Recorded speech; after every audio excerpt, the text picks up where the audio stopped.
two families come to Rav Chaim Kanievsky years ago. Two families on the side of Chatan and Kala. There was a bride-to-be and a groom-to-be. And the two families with the bride-to-be and the groom-to-be come to Rav Chaim Kanievsky 2 weeks before the wedding. And they have a dilemma. The Chatan has just been diagnosed, unfortunately, with an illness. And he has to go through treatments and only God knows. But they have a set wedding date. They're about to get married and they've already done an engagement. They've shook hands on it. What do you do in this kind of a situation? However, this case is just a tad bit different. You see, the Chatan had come to Rav Chaim Kanievsky with this request. And his request was that he had asked this girl to marry him, not knowing that he was ill.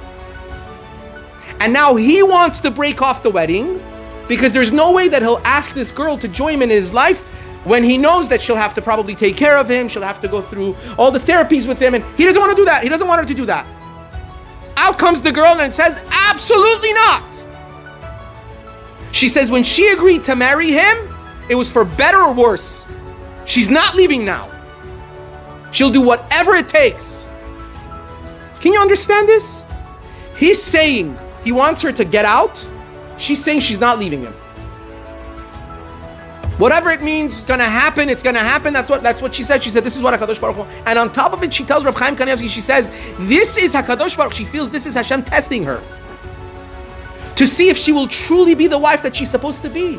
How is she going to be an Ezer Kenegdo for the rest of his life? How is she going to prove that she's truly in a relationship? To be in that relationship for better or not? If she gets out now and something is getting a little tougher. So she says that she's not getting out. He's saying he wants her to get out. The families don't know what to do. They're trying to calm them down. Rav Chaim Kanievsky thinks for a minute and he lifts up his eyes and he says, Mazal Tov. Everything's going to be fine. And he gives a huge beracha to them that they're going to have a long life together. They're going to have children together. Everything's going to be beautiful. Rav Chaim, do you understand? Rav Chaim Kanievsky was like a Navi. When he said that it's going to be good, it's going to be good. Everybody comes out happy. Everyone's ecstatic. People that were close to Rav Chaim Kanievsky ask him, you can't ask these questions, but you want to know, Kvod Harav, what did you base your knowledge on? You're not a Navi. How could you tell this girl to go forward, this boy to go? What if? Rav Chaim says no questions. No question about it whatsoever.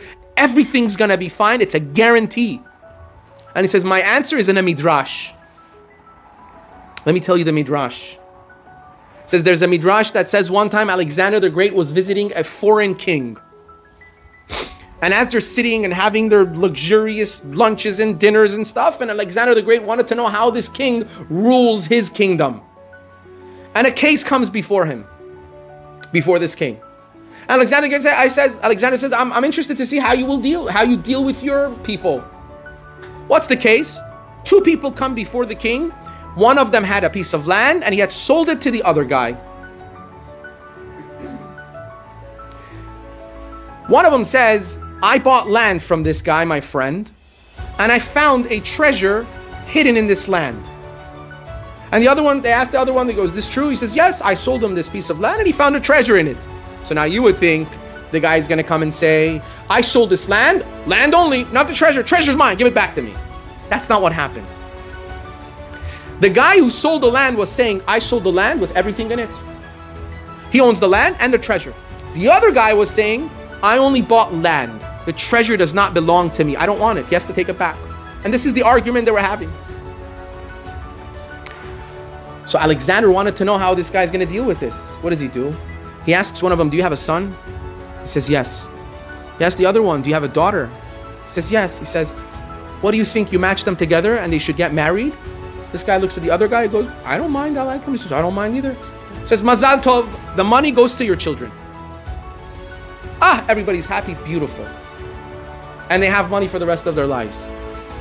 Right? Not that the entire family went and borrowed thousands of dollars and just to do the wedding and then they leave the children with all the debts. And the money goes to them. So So this king looks at Alexander. Alexander goes, that was pretty crazy. I'll tell you what I would have done. This is what? He goes, I would have probably killed both of them and taken the money myself. To which this king replies and he says, if the sun rises in the countries that you rule, it's only because God has mercy on the animals and the trees, not you, because you're cruel. If there's that much cruelty, nothing can survive. The rachamim of Hashem is only because of the animals. That's what the king says. Rav Chaim Kanievsky says, from this midrash we learn that if you are mevater, you have blessings, you have life. If you're willing to let go, you have life. Now listen to these next words of Rav Chaim Kanievsky. Listen. He says, to be mevater is not righteousness. To let go does not show that you are righteous. It shows that you are a chacham, you are wise. He says, because it's a guarantee. It's the greatest investment. He says, if you are mevater, it's a guarantee. Why wouldn't you do it? You don't have to be a tzaddik to do it. You just have to be wise. You want blessings, be mevater. You want greatness, be mevater. You want honor, be mevater on your honor.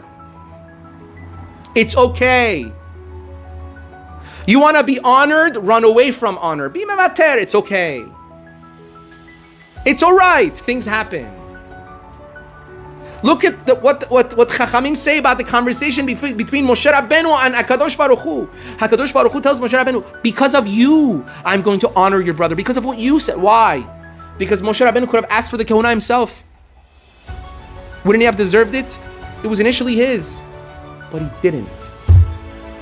HaKadosh Baruch Hu swears in Moshe Rabbeinu's name. He says, Chayecha, to your life, I swear to your name that I will honor him because of you.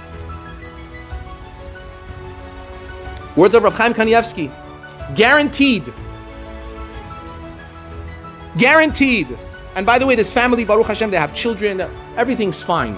Everything worked out fine.